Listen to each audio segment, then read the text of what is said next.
Esto vamos a exponer el día de hoy acerca de triada terrible de codo, que es una patología un tanto bien controversial y aunque no es tan común, esto se presenta en ciertos lugares más que tienen traumas hospitalarios, ¿no? Como el nuestro, por ejemplo. La triada terrible de codo, bueno, se caracteriza básicamente por la presencia de tres factores, ¿no? La luxación del codo, la fractura en la cúpula radial, la fractura de la apófisis coronoides. Se menciona que fue descrita por Hotchkiss en 1966, pero no se describió como tal, sino se describió como una lesión, ¿no?, grave que existía en el codo.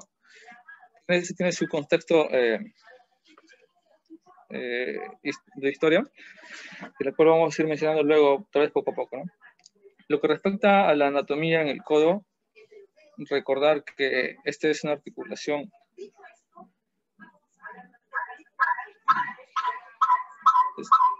es una articulación compleja, se considera una articulación en bisagra,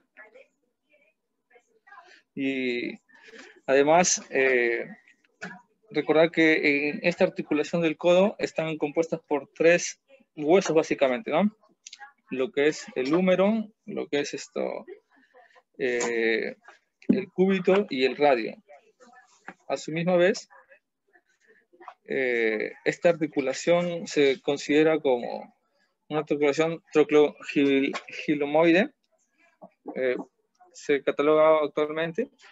¿Por qué? Porque troclear, ¿por qué? Por la articulación tanto cúbito radial proximal, que va a permitir una pronosupinación, y gingilimoide porque esta articulación, la articulación cúbito-humeral, va a permitir lo que es la flexoextensión, ¿no? Ahora, recordar que no solamente en esta articulación, que está compuesta por estos huesos y estas conexiones entre ellos, también está unida por los ligamentos, los músculos, y todo esto le va a dar una estabilidad adecuada para que pueda realizar las funciones de movimiento, flexo-extensión y tanto pronosupinación, ¿no? Parte de la musculatura que está en esta zona, como por ejemplo el extensor del carpo, tenemos el extensor radial corto, también el extensor cubital del carpo, ¿no? Todos estos músculos van a jugar un rol importante en lo que es la función del codo, ¿no? También el pronador, los extensores, etc. También lo que es la parte de vasculonerviosa, es importante reconocer las estructuras vasculares y nerviosas que pasan por esta zona y con el objetivo de poder identificar que pueden estar lesionadas, ¿no? Tanto, por ejemplo, el nervio radial, el nervio mediano, el nervio cubital, como la parte vascular también, ¿no? En el caso de las vistas, en la parte anatómica podemos ver esto en la parte lateral, la presencia, por ejemplo, en una vista, en una extensión, el húmero, el radio y el cúbito, cómo están estas congruentes, cómo están alineadas, cómo están cuál es la relación entre ellas, ¿no? Y en una parte de extensión también, pero en la vista medial, también de la misma manera, ¿no? La congruencia entre lo que es la parte del cúbito con el húmero, y en todas estas hay una relación, tanto del capitelium con la cabeza, con la parte del radio, en la cual hay congruencia, ¿no? Entonces, este dato anatómico también es importante, pero luego también en las vistas de las imágenes para poder detectar o determinar si hay o no hay afectación de esto, ¿no? Lo que respecta a la biomecánica de la articulación, la biomecánica que ocurre acá en el codo básicamente se puede nombrar como estabilizadores primarios y secundarios, pero también como los estabilizadores estáticos y dinámicos, ¿no?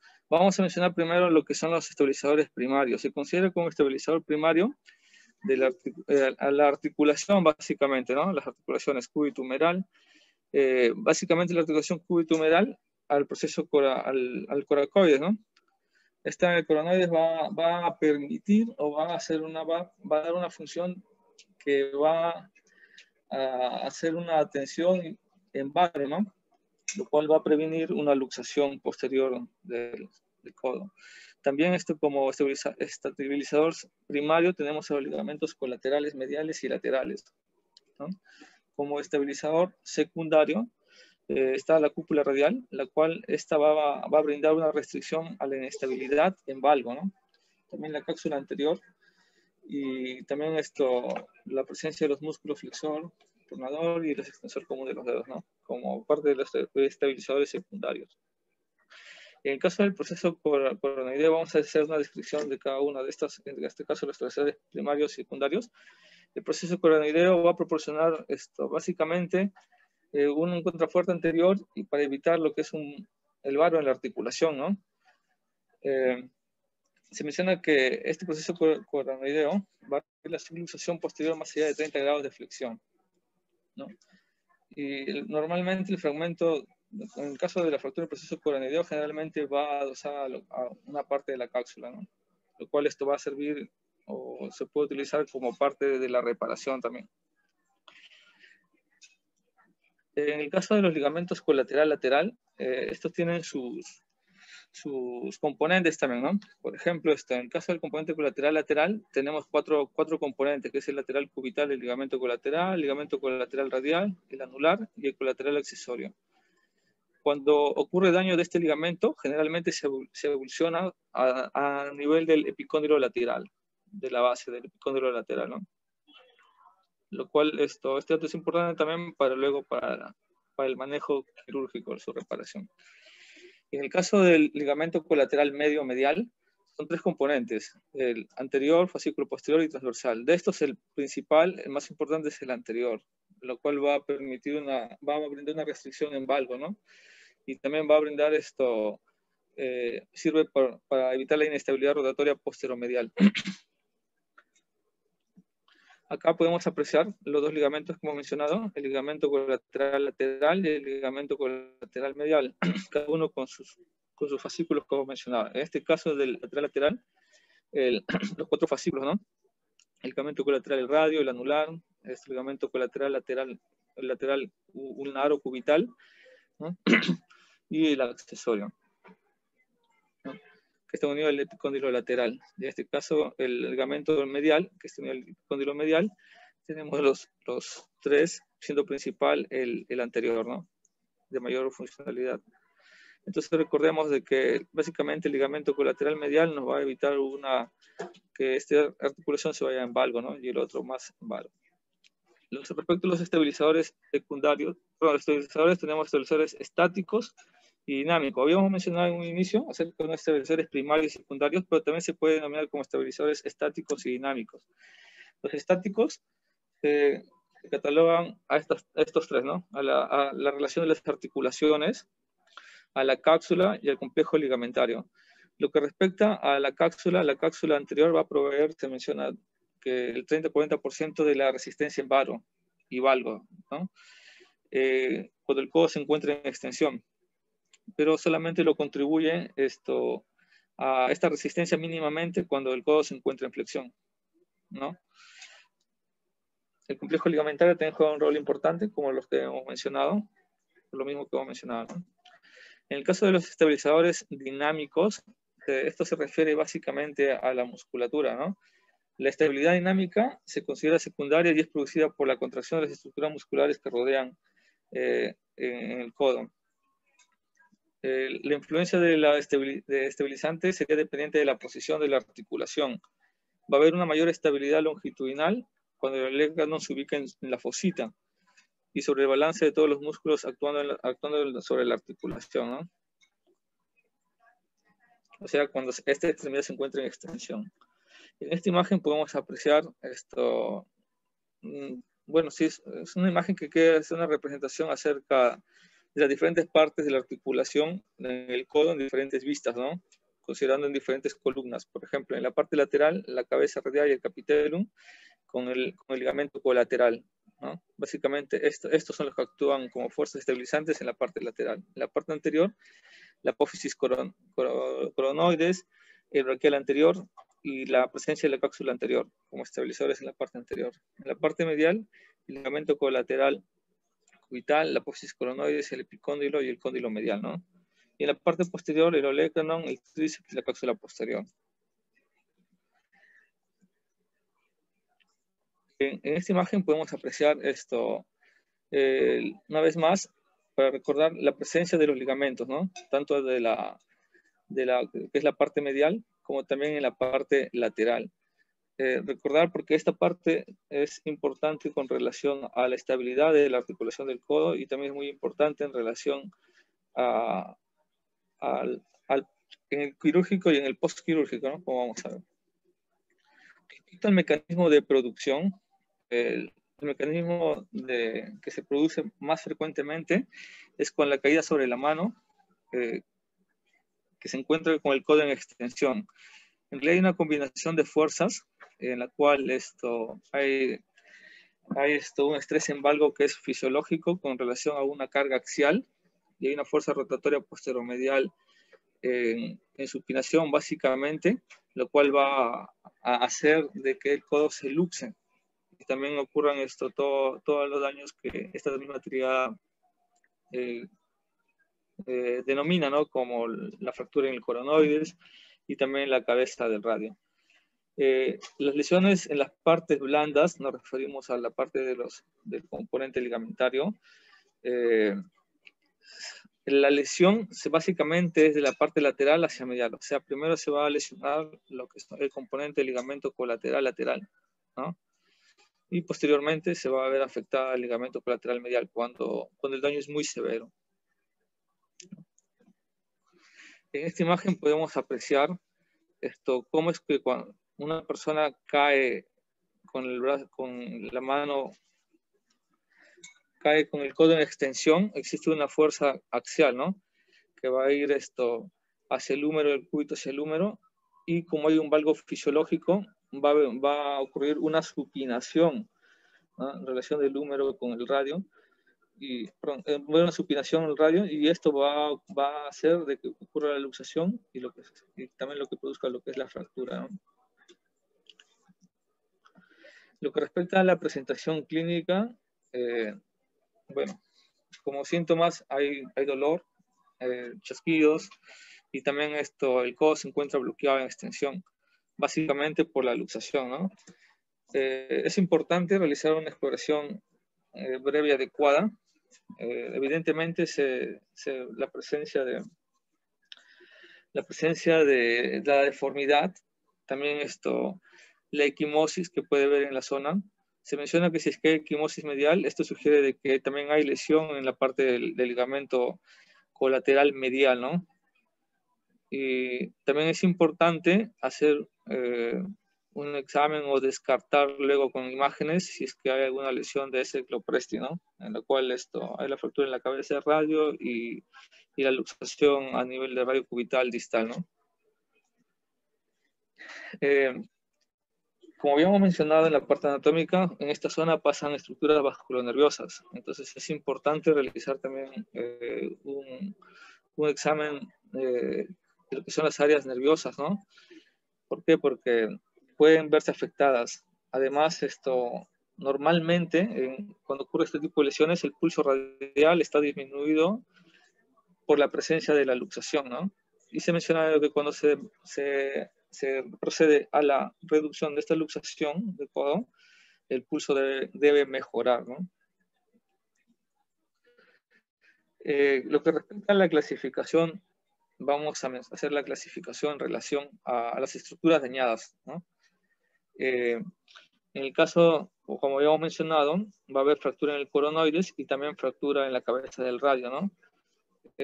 Para lo que respecta a la fractura del coronoides, esta clasificación de Regan y Murray lo cataloga en 3 tipos, ¿no? En el caso de tipo 1, cuando es una avulsión o una fractura pequeña que considera que es menor al 10% de la altura de la coronoides. En el caso de tipo 2, se considera de que esta es una menor al 50% y en el caso de tipo 3 cuando es mayor al 50%. Esto es importante, ¿por qué? Porque si recordamos que el proceso coronoideo es un estabilizador primario y además va a evitar lo que es la luxación posterior, su reparación o no reparación de esta va a jugar muy importante en relación a al desenlace de final post-tratamiento, no sea quirúrgico, de estos pacientes. Ahora, recordemos esta clasificación. También hay una clasificación de O'Driscoll con relación a tomografías, ¿no? En la cual esto también lo cataloga en 3 tipos, pero esta lo divide el proceso coronoideo en 3 partes, como por ejemplo la parte de la punta, la parte anteromedial y la parte de la base, ¿no? Y aquí en este cuadro podemos apreciar, por ejemplo, el cuadro de la punta divide en 2 subtipos, ¿no? En el caso de subtipo 1 en la punta, tenemos que cuando este tamaño de la afectación es menor a 2 milímetros de la altura del coronoides, ¿no? O sea, es pequeñísimo, lo que refiere. Y en el caso tipo 2, cuando es mayor a 2 milímetros de la altura del coronoides. La otra es cuando la afectación es anteromedial, en esta zona. 1, cuando es en el borde anteromedial. 2, cuando es en el borde anteromedial y la punta. Y 3, cuando es el borde anteromedial y el tubérculo sublime, ¿no? Que se ve afectado. Y basal, en el caso de mayor afectación, cuando se afecta en el caso basal 1, cuando hay afectación en el cuerpo y base coronoides, y 2, cuando la fractura basal y coronoidea es transolecraniana, ¿no? Va a ser incluso hacia la parte posterior, más complicada aún. Esto también es importante, ¿por qué? Porque va a influir básicamente va a servir para la planificación preoperatoria y para el manejo quirúrgico en sí, ¿no? Entonces, esta clasificación básicamente se realiza con tomografía. Con lo que respecta a la clasificación de la fractura de cabeza radial, la clasificación más utilizada es de Mason, ¿no?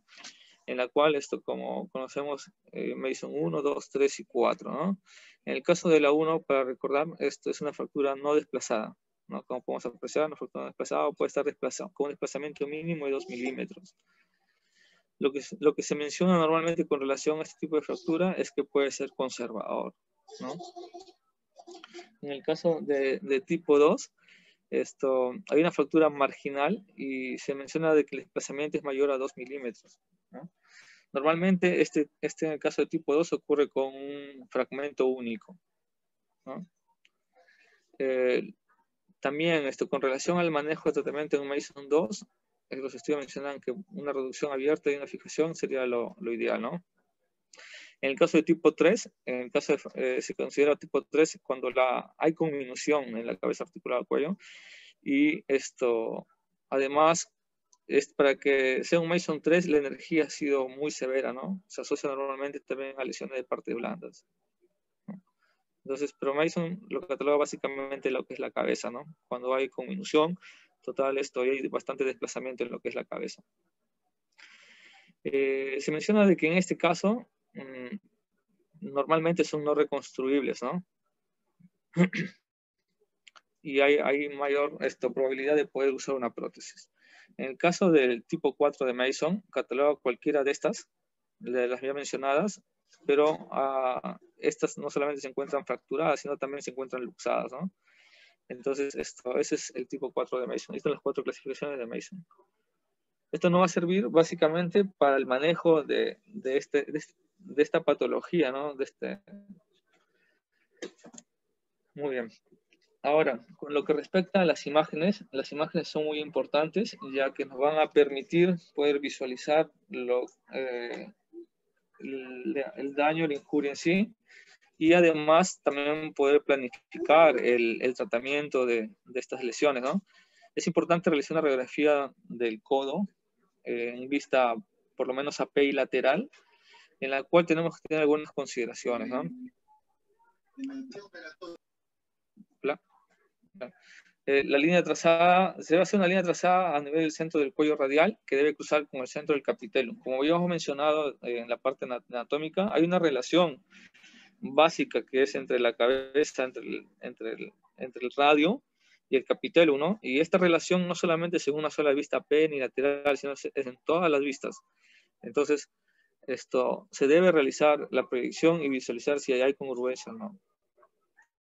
Si no hay congruencia, significa de que no está bien, no está adecuado, ¿no?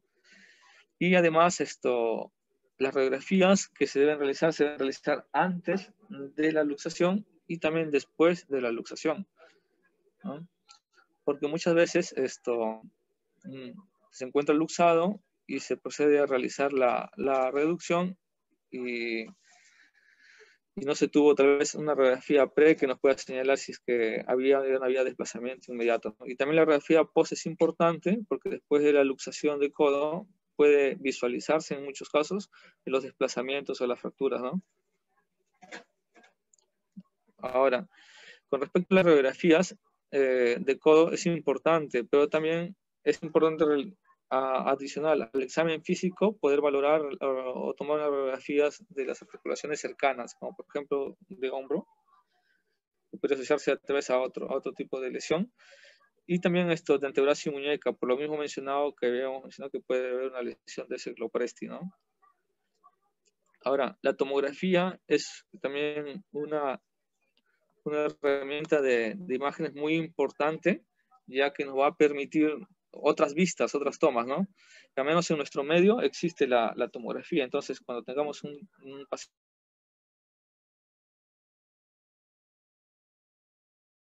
este estudio menciona que las TAC con reconstrucción han demostrado mejor acuerdo interobservador sobre la clasificación de coronoides y fracturas de la cabeza radial, lo cual se traduce a un mejor consenso en planificación sobre qué usar en el operatorio, ¿no? Ahora, con relación a las resonancias magnéticas, se menciona de que la resonancia magnética no es muy usada, ¿no? Basta solamente con las radiografías y la tomografía. Pero sí también puede servir para valorar lo que son los ligamentos, ¿no? Pero clínicamente ya se considera o se va viendo el daño de esta, ¿no? Con relación a la inestabilidad.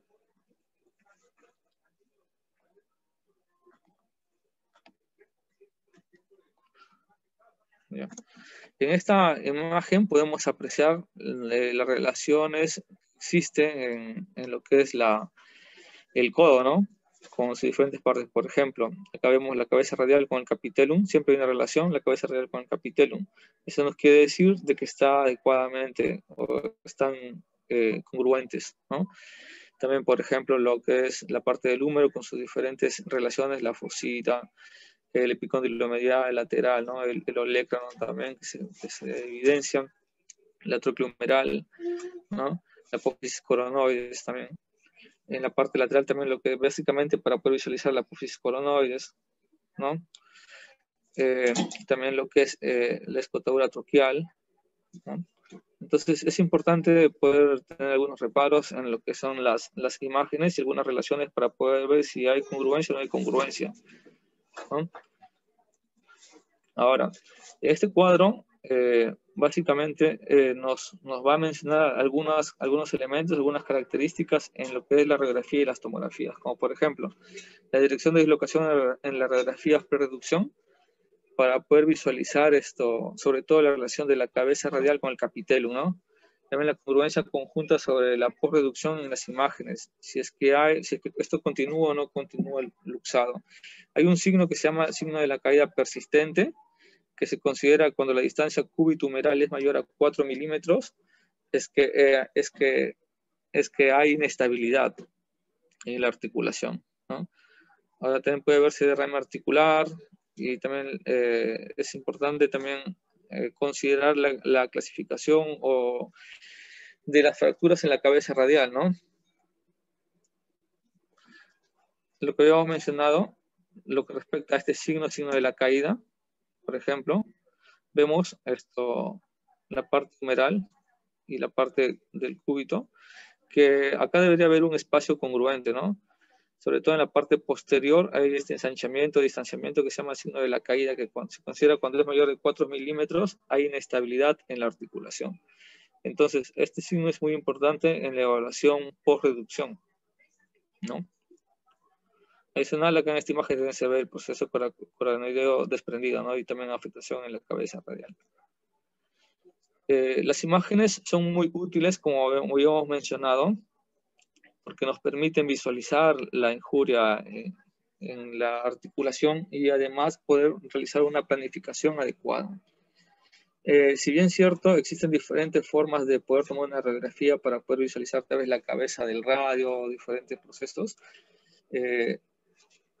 Por el dolor a veces es un poco imposible realizar todas esas tomas, ¿no? La tomografía tal vez como un medio útil nos permite tener mejores vistas y también para poder hacer un mejor pronóstico, una mejor planificación para el tratamiento, ¿no? Por ejemplo, estas son las imágenes de tomografías en la cual podemos apreciar el proceso de craneoideo fracturado, también la cabeza radial, fractura diluxada, ¿no? Entonces, esto nos va a servir para poder realizar una planificación adecuada. En lo que respecta al tratamiento, el manejo inicial de este tipo de injurias en la tríada terrible del codo, el manejo inicial es realizar la reducción de la luxación del codo, ¿no? Y poder evaluar si es que hay afectación o no en lo que respecta a la fractura de la cúpula radial y la fractura del coronoides. Ahora, antes, bueno, en realidad no desde antes. El tratamiento puede ser conservador o quirúrgico, considerándose obsoleto ya el tratamiento conservador, porque normalmente estas lesiones son aparatosas y traen afectación de tanto el coronoides como también la cabeza radial, ¿no? Pero también en algunos casos muy aislados se menciona de que puede darse un tratamiento conservador. Para esto hay algunos parámetros, vamos a mencionar los dos, ¿no? En el caso del tratamiento conservador, se menciona que después de una reducción hay que hacer una evaluación, ¿no? Tanto de imágenes como también clínicas. Si es que se evidencia una reducción de forma concéntrica aparentemente adecuada, tal vez es probable de que podríamos dar tratamiento conservador. Además, hay que evaluar lo que son las fracturas del cuello, cabeza del radio. Si estas se encuentran no desplazadas, estamos mencionando un Mason 1, por ejemplo, en la cual el desplazamiento es mínimo. También, ¿no? Es un punto más adicional que podríamos dar como tratamiento conservador. Si es que la afectación en el coronoides es pequeña o no hay, también, ¿no? Y el codo debe estar lo suficientemente estable para permitir una extensión de hasta 30 grados. Si es que cumplen estos parámetros, podría darse el tratamiento conservador bajo vigilancia, ¿no? Una de las limitaciones del tratamiento conservador es que tal vez el movimiento precoz va a ser más largo, lo cual va a ser un poco de desventaja para la articulación, ¿no? Puede provocar mayor rigidez. Si cumplen estos parámetros, en este caso de la tríada terrible del codo, que se puede considerar como un manejo de una luxación simple de codo, ¿no? ¿Y cómo se va a manejar? Se va a manejar con una inmovilización en 90 grados, una flexión a 90 grados, durante 7 a 10 días, ¿no? Y se menciona que una semana después de la inmovilización o 10 días después de la inmovilización se va a realizar un movimiento progresivo, bajo vigilancia, ¿no? Y luego se va a poder realizar un movimiento activo en reposo a 90 grados, con pronación del antebrazo para siempre evitando una extensión terminal, todavía no extendiendo totalmente. Recién a las 4 o 6 semanas puede realizar una extensión progresiva estática, mencionan sobre todo por las noches, con una férula, ¿no? Y después de las 6 semanas puede realizar tal vez un protocolo de establecimiento bajo movimientos, bajo vigilancia, ¿no? Flexo-extensión y pronosupinación. Lo cual vemos que es un proceso largo, relativamente largo, ¿no? Ahora, con lo que respecta al tratamiento quirúrgico, como vamos a hablar, ¿no? El tratamiento básicamente de esta patología o de esta enfermedad es quirúrgico, por la misma afectación que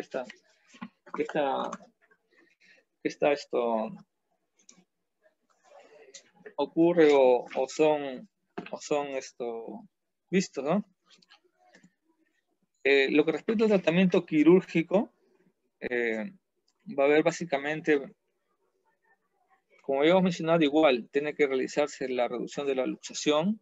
Posteriormente se va a realizar lo que es la fijación de las fracturas o la afectación en el coronoides.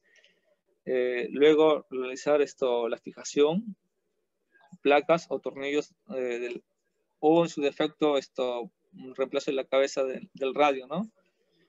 Y posteriormente lo que es reparar el ligamento colateral lateral, y si es que es necesario, reparar lo que es el ligamento colateral medial, ¿no? ¿Por qué mencionamos esto? Porque según estudios mencionan que ese sería el orden adecuado de poder manejar este tipo de lesiones. Primero el coronoides, luego el radio, luego el ligamento colateral lateral y si hay aún inestabilidad, el ligamento colateral medial. Y según persiste inestabilidad, en algunos casos mencionan la colocación de fijadores articulados, ¿no? Ahora, entonces, como vamos a poder realizar el manejo quirúrgico, es importante también esto, brevemente vamos a mencionar acerca de los abordajes, ¿no? En el caso del abordaje, para lo que es la cabeza del radio, el abordaje mayor descrito, más utilizado es el lateral, ¿no? Que puede irse entre los planos de Kaplan, como podemos apreciar, que básicamente se va a ir entre el extensor radial del carpo brevis y el extensor común de los dedos, ¿no? Este abordaje Kaplan sí es un poco más lateral, ¿no? Tal vez como dificultad, digamos, o tal vez no nos permite visualizar muy bien el ligamento colateral ulnar lateral, ¿no? Cubital lateral, si es que este se encontraría afectado para su reparación. Pero también existe dentro de este mismo abordaje lateral otro plano, ¿no? El abordaje de Kocher, la cual es un poco más posterior, pues se considera posterolateral, ¿no? Este abordaje de Kocher básicamente va a ir entre el extensor cubital del carpo y el anconio, ¿no? Es importante también esto ir adecuadamente porque con este plano se puede lesionar el ligamento colateral lateral, ¿no? Si es que no está afectado. Pero si no, puede servir también para poder realizar la reparación del mismo. Con lo que respecta al coronoides, el abordaje más adecuado a lo que se menciona es un abordaje medial, que en realidad es medio anteromedial, ¿no? Muy bien, entonces básicamente este abordaje nos va a servir para poder ingresar hacia el coronoides, ¿no? Y el plano que vamos a ir es el planador teres y el braquial, ¿no? Entonces, una vez que ingresamos con el abordaje más adecuado, vamos a poder realizar lo que es el manejo de este tipo de lesiones, ¿no? Ahora, hay controversias respecto al manejo muchas veces en relación a cómo solucionar o qué colocar en cada una de este tipo de lesiones, ¿no? Recordemos ahora las clasificaciones que hemos mencionado. Bien, entonces lo que respecta a RAFI versus artroplastía en la cabeza radial, vamos a ver también la reconstrucción del ligamento colateral lateral, colocar placa o no colocar placa en el coronoides, RAFI coronoides o no, y la posibilidad de reconstrucción del ligamento colateral medial. Recordemos que la triada terrible de codo va a incluir las fracturas básicamente en la cabeza del radio, el coronoides y la dislocación o la luxación de estas mismas, ¿no? Lo cual va a brindar inestabilidad. Las fracturas del coronoides que involucran menos del 10% del mismo coronoides, se menciona de que no confieren estabilidad en el codo, según estudios cadavéricos, y por lo tanto se sugiere que no podrían ser reparadas, ¿no?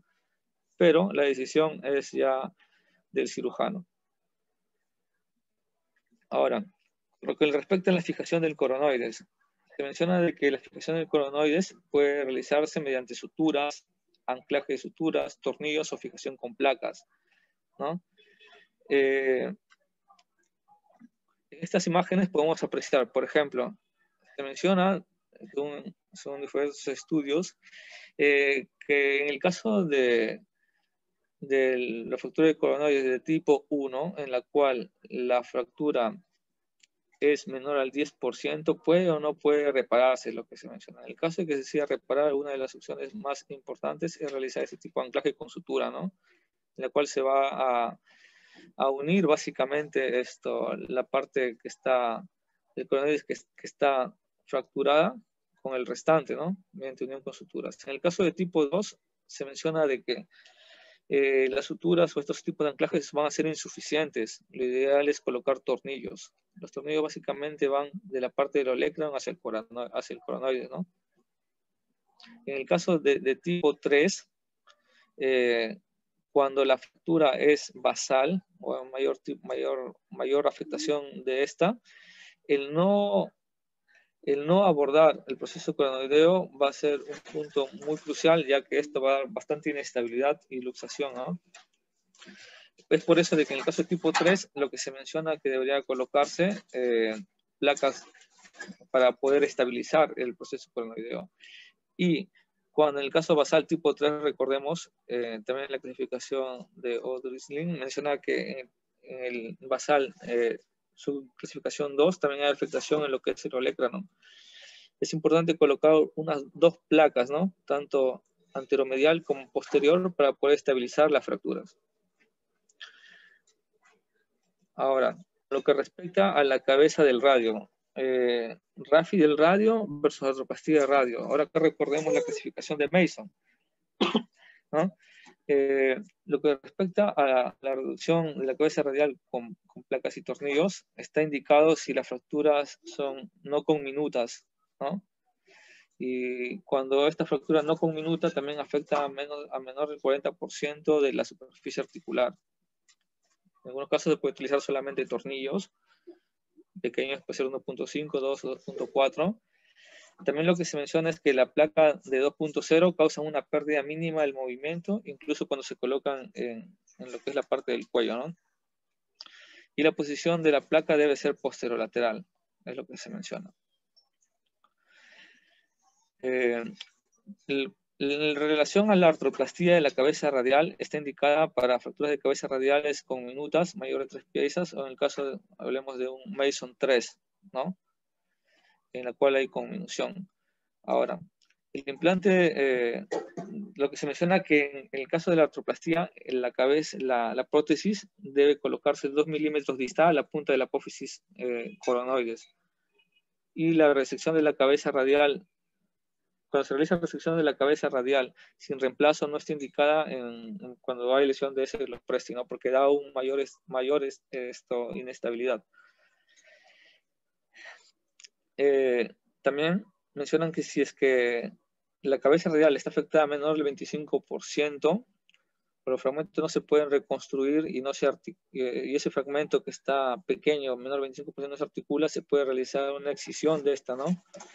Y verificar si es que si brinda o no brinda estabilidad. También es una opción, ¿no? Cuando es pequeño el fragmento en la cabeza radial, podría retirarse eso.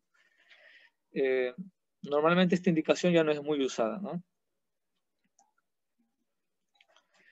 La extirpación o el retiro de la cúpula radial sin sustitución de prótesis está contraindicada en pacientes con triada terrible de codo, ¿no? Debido a que aumenta significativamente la inestabilidad en esta articulación.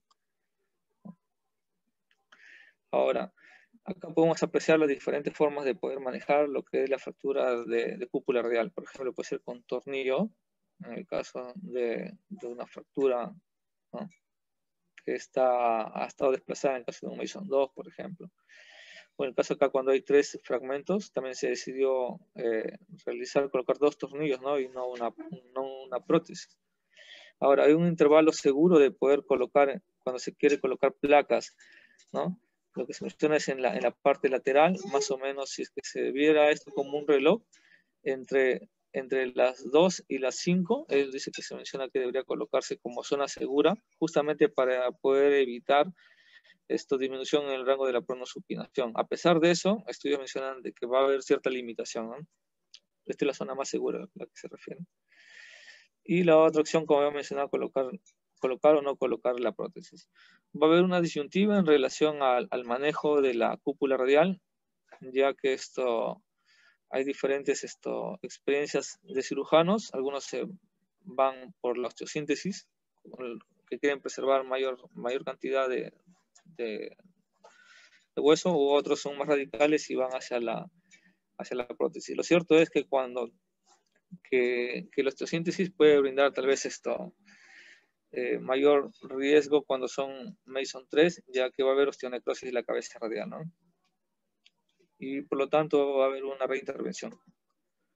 Ahora, Una vez que ya se realizó la reparación tanto del coronoides como la cúpula radial, tenemos a reparar los ligamentos. La reparación de los ligamentos, como habíamos mencionado, se va a realizar la reparación del ligamento colateral lateral, ¿no? Normalmente, cuando el ligamento colateral lateral se encuentra afectado, en más del 90% de los casos, la ruptura es básicamente a nivel del epicóndilo lateral o de su inserción más proximal, ¿no? Entonces, justamente ahí es donde se va a realizar la reparación, y es ahí donde los tratamientos van dirigidos, ¿no? Porque a nivel de su sustancia es más raro de que ocurran las rupturas, o incluso más rara aún a nivel cubital, ¿no?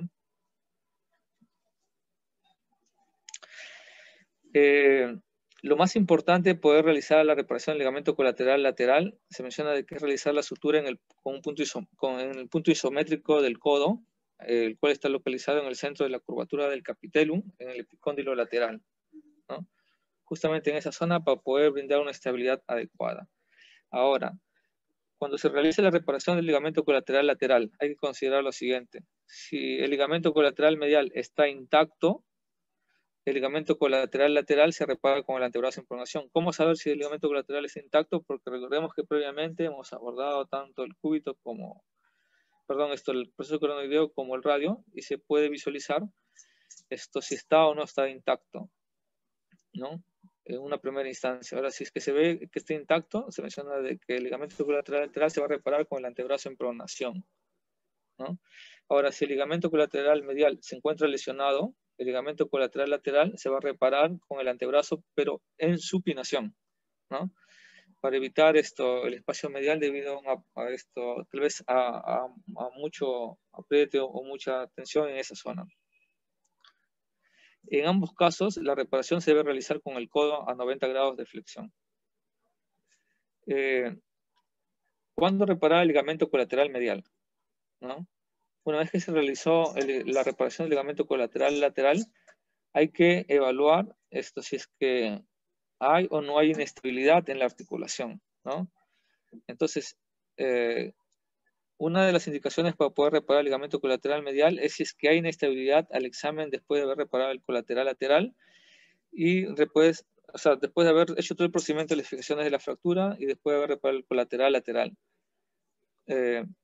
Básicamente se va a evaluar esto cuando se va a realizar una extensión superior a 30 grados. Si es que se evidencia inestabilidad, entonces la indicación es reparar el ligamento colateral medial, porque puede estar esto muy elongado, ¿no? Ahora, según estos estudios, por ejemplo, en 1989, Jofferson realizó un estudio en el cual, en forma tal vez con un grupo pequeño de 23 pacientes con luxación de codo que habían sufrido fracturas en la cúpula radial, una desartriada terrible habían tenido, y 5 de estos pacientes sufrieron una reluxación, y menciona que todos ellos habían tenido una fractura de coronoides que no habían sido tratadas, ¿no? En el caso de un estudio realizado por Ring y sus colaboradores en el año 2002, describieron malos resultados en 7 de 11 pacientes, que fue su grupo de estudio, ¿no? Con un mismo patrón de lesión, con luxación, fractura de coronoides y cabeza radial, y en todos ellos la fractura de coronoides no había sido reparada. Entonces, ambos estudios nos demuestran de que la reparación adecuada del proceso coronoideo es importante, ya que si es que no se realiza, hay mayor riesgo de que ésta se luxe, ¿no? Y por lo tanto, reintervención. Ahora, también en un estudio realizado en el Hospital Italiano en Buenos Aires, también un estudio tal vez pequeño, que se incluyeron 15 pacientes, 12 eran mujeres, en los que habían tratado quirúrgicamente la coronoides, la cúpula radial y el ligamento colateral lateral.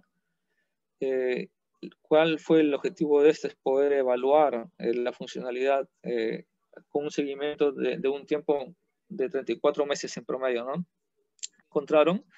Encontraron que en sus pacientes había cierto tipo de complicaciones y también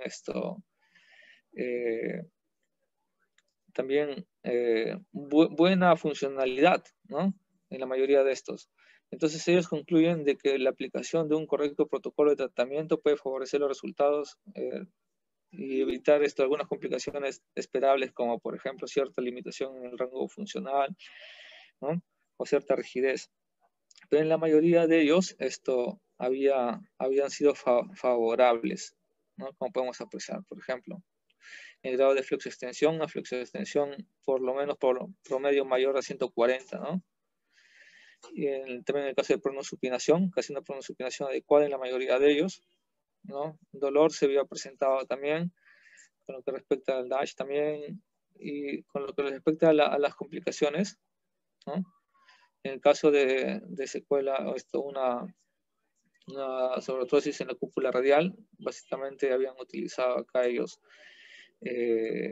osteosíntesis en lo que es la cúpula radial, ¿no? Entonces vemos de que en un manejo adecuado en este tipo de fracturas de triada terrible del codo, considerando una buena planificación y también el uso adecuado de los implantes o suturas o arpones diferentes para los diferentes tipos de fracturas en coronoides o en la cabeza de radio, y posteriormente una buena reparación de la parte ligamentaria van a proporcionar mayor posibilidades para que la funcionalidad postquirúrgica sea buena, ¿no? O excelente, como acá catalogaron con un score de la clínica Mayo, ¿no? Respecto a la funcionalidad. Casi todas fueron buenas y algunos fueron excelentes, ¿no? Y el protocolo que siguieron fue ese básicamente: proceso coronoideo, cúpula radial, posterior la reparación de los ligamentos colaterales y luego visualizaron, ¿no?, el medial. Este tipo de esquema no solamente utilizan ellos, sino se viene utilizando ya, y hay varios estudios que mencionan acerca de este esquema de tratamiento, ¿no? Como complicaciones propias de la triada terrible del codo, vamos a mencionar estas básicamente.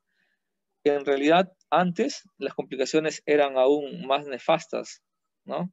Ahora tal vez con el uso de placas más adecuadas, con mayor abordaje, o tal vez se conoce un poco más la fractura, las complicaciones han ido disminuyendo. Aún así, esto existen, como por ejemplo inestabilidad, la cual se asocia básicamente en las fracturas del coronoides que no han sido reparadas o han sido mal reparadas, ¿no? En el caso de fallo de la fijación interna, más común después de la reparación de las fracturas de la cabeza radial, el cuello radial, ¿no? ¿Por qué? Porque normalmente estas, como se encontraron fracturadas a nivel de cuello, la vascularización fue afectada y va a producir una osteonecrosis y pseudoartrosis, lo cual se va a evidenciar en limitación funcional, dolor, etc. Y tienen que ser reintervenidas. Entonces es importante la discusión de placa o prótesis, ¿no?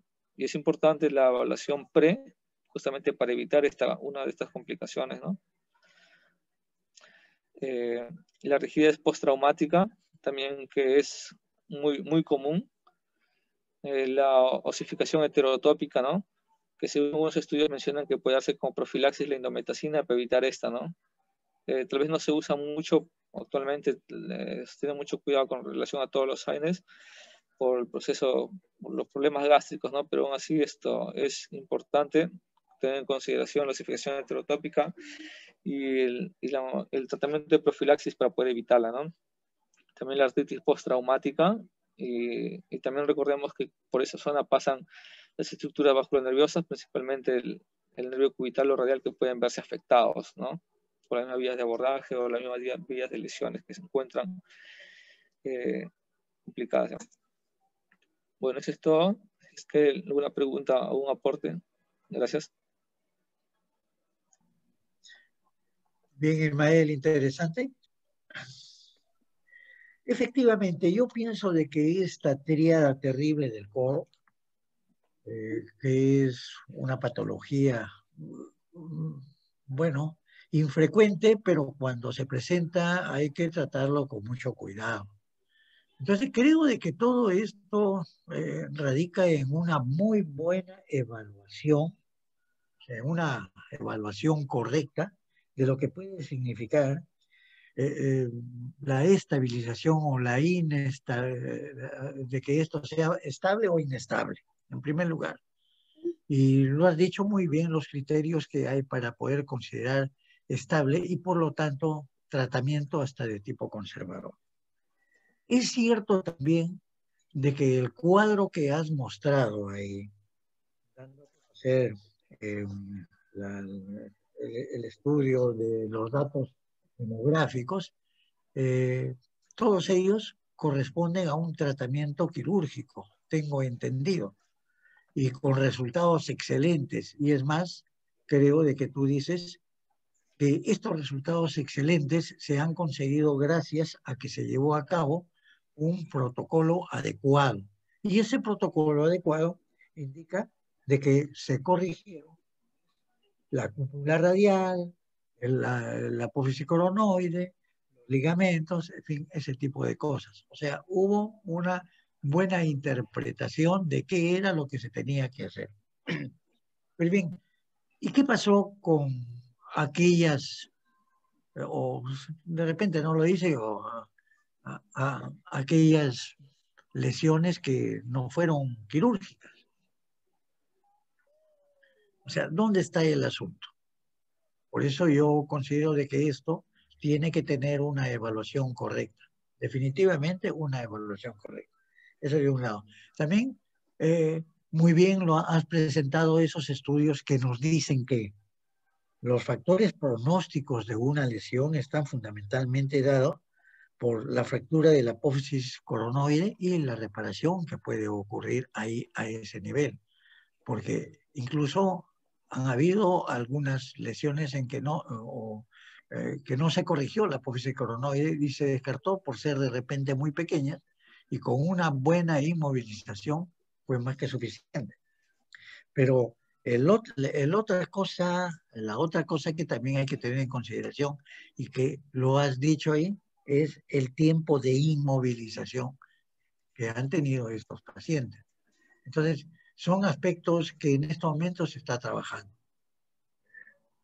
Muy bien, creo de que uno tiene que hacer hincapié ahí y no asustarse. Se conoce bien que las calcificaciones heterotópicas incluso no han influido mucho cuando se ha hecho la reparación quirúrgica. Y lo que sí llama la atención es que la reparación quirúrgica, en la mayoría de casos presentados en esos pacientes, está sobre las 2 semanas. O sea, lo cual quiere decir de que se da un tiempo de reducción de la luxación y una evaluación acerca de los criterios de estabilidad e inestabilidad, conociendo también lo que significa las clasificaciones de Mason y de Murray, tanto para la cabeza, la cúpula radial, como también para la apófisis coronoide. Y los criterios de estabilidad, 30 grados, entonces las decisiones de repente pueden ser otras. Así que, no sé, salvo de que tú tengas alguna información acerca del tiempo de ocurrido en el accidente y la reparación quirúrgica o las decisiones de reparación quirúrgica, entonces, y si este tiempo ha influido o no en el pronóstico, sería interesante conocer. Sí, efectivamente, doctor. Lo que se menciona, tal vez me olvidé de mencionar, es que esta es una patología que debe ser considerada como una emergencia quirúrgica, ¿no? Y lo que actualmente mencionan es que, o varios estudios mencionan, es que el tratamiento debe ser lo más precoz posible, justamente porque cuando se puede dar el manejo con placas y tornillos en lo que es la cúpula radial, a mayor tiempo hay mayor riesgo de necrosis de esta, ¿no? Y por lo tanto puede ser una de las causas de fracaso cuando se considere la osteosíntesis en la cúpula radial, ¿no? Con la necrosis de la cabeza de radio y posteriormente una reintervención para la colocación de una prótesis, ¿no? Entonces el tiempo sí es importante en relación al manejo de este tipo de fracturas, ¿no? Bueno, doctor. Buenas noches. Este, a, a mí me gustaría saber cuáles son los abordajes que se pueden usar para fijar la apófisis coranoides. ¿Es el mismo que se utiliza para fijar la cabeza del radio o es que hay que hacer un abordaje diferente? Ya. Maestro, respecto a los abordajes, los clásicos, ¿no? Tal vez mencioné yo, es que para el caso del radio, el abordaje lateral, ¿no? Que puede irse entre los planos de Kaplan o Kocher, y en el caso del medial, en el caso de un abordaje medial para la apófisis coracoides, pero también hay algunos que pregonan un solo abordaje para poder ingresar por los dos, ¿no? Lo había leído, pero no había busca mayor información respecto a esto. Un solo abordaje, me parece que es un abordaje medial, que por ahí pueden ingresar hacia ambos, ¿no? Pero no tengo más alcance al respecto. Bueno, lo que pasa es que, en efecto, el tema de la tríada terrible del codo es una patología que hay todavía muchas controversias en el sentido, sobre todo, en cuanto a la cúpula radial, ¿no? ¿Qué es lo que funciona mejor? Sobre todo cuando uno está con una cúpula radial con minutas, si es mejor hacerle una artroplastía, una reconstrucción, y todavía pues hay controversias al respecto. Los artículos son totalmente concluyentes. Y con respecto a lo que preguntaba, el abordaje de la apófisis coronoide, en efecto, hay un abordaje medial en el cual se pueden hacer tanto la apófisis coronoides como la cúpula radial. Obviamente es un poco más demandante, sí, es ese tipo de abordaje, sobre todo para llegar a la cúpula radial, pero sí nos permite una mejor visualización y fijación de la apófisis coronoides. El año pasado tuve la oportunidad de hacer una fractura terrible del codo, y la verdad que pude hacer este abordaje y de verdad que me permitió poner tranquilamente una placa de estas nuevas placas que hay que son anatómicas para cúpula radial bloqueadas, que permiten un posamiento mucho mejor a la superficie de la coronoides, ¿no?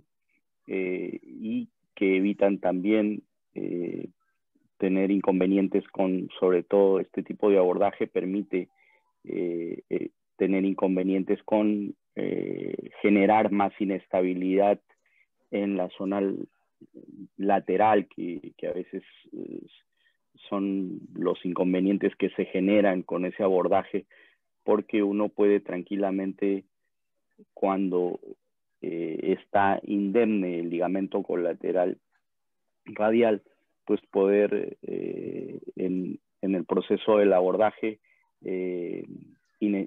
generar sección y por lo tanto también provocar una inestabilidad adicional. Además, en este tipo de abordajes, cualquiera que fuera, y las osteosíntesis, lo que siempre se señala es que uno debe entrar en la planificación con la posibilidad de que encuentre, ya sea por que tenga que reparar ligamentos que están lesionados o porque uno los lesionó durante el abordaje, siempre hay que tener en consideración la posibilidad de elementos que me ayuden a generar estabilidad ligamentaria, vale decir, sobre todo lo que ahora se usa, que son las anclas, que favorecen muchísimo en este tipo de fijación. Entonces siempre es importante, como parte del arsenal quirúrgico, tener a la mano y disponer de estos dispositivos que nos pueden salvar en muchas ocasiones de inestabilidades secundarias que nos pueden generar la osteosíntesis de la tríada terrible, ¿no? Claro. Sí, doctor. Gracias por el aporte.